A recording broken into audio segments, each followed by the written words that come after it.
Hey, this is John. So I have an iPod Classic that I modded up to 1 terabyte. And for the longest time, my songs were skipping or stopping or not playing, and it was inconsistent, and the thing was running like shit. So I spent some time and I figured out what the deal is. And so we're going to discuss that right now while I stand out here and watch the rain slowly come to town. So, I assume that you're in the same kettle of fish as I was with regards to your stuff skipping. And one of the things that I've read and sort of makes sense is that iTunes does not necessarily write over completely the fat when putting down a new song.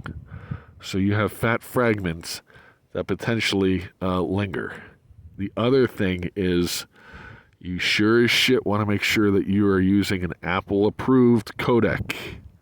So if you're using FooBar 2000 as your utility to convert songs, you are screwing yourself because that is a generic codec and not one that's Apple approved. So, let's back up and discuss what you need to do to get to a more reliable iPod.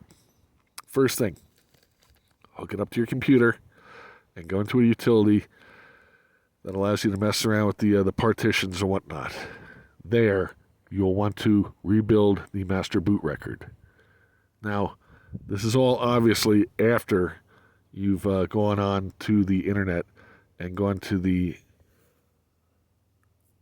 Iflashxyz site to make sure that your memory chips are approved. I'm making that assumption straight away, so that's why I've skipped ahead slightly. So, going back to the software stuff, you've rebuilt your MBR. Then delete the partition on your iPod. Execute that. Then go back in and now create a new partition on your iPod. Don't format it. Just create the new partition.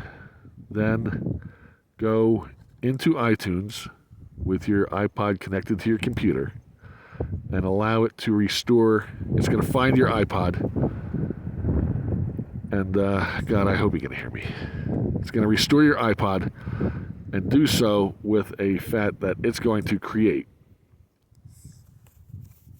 So, if you by chance have used FooBar 2000 to convert your FLAX to a lossless or something like that, you can use the utility in iTunes to update. I guess it's essentially, I would think, rewriting the header of that file because the size change difference is not significant, but there is still a slight size change when you convert using the provided iTunes utility.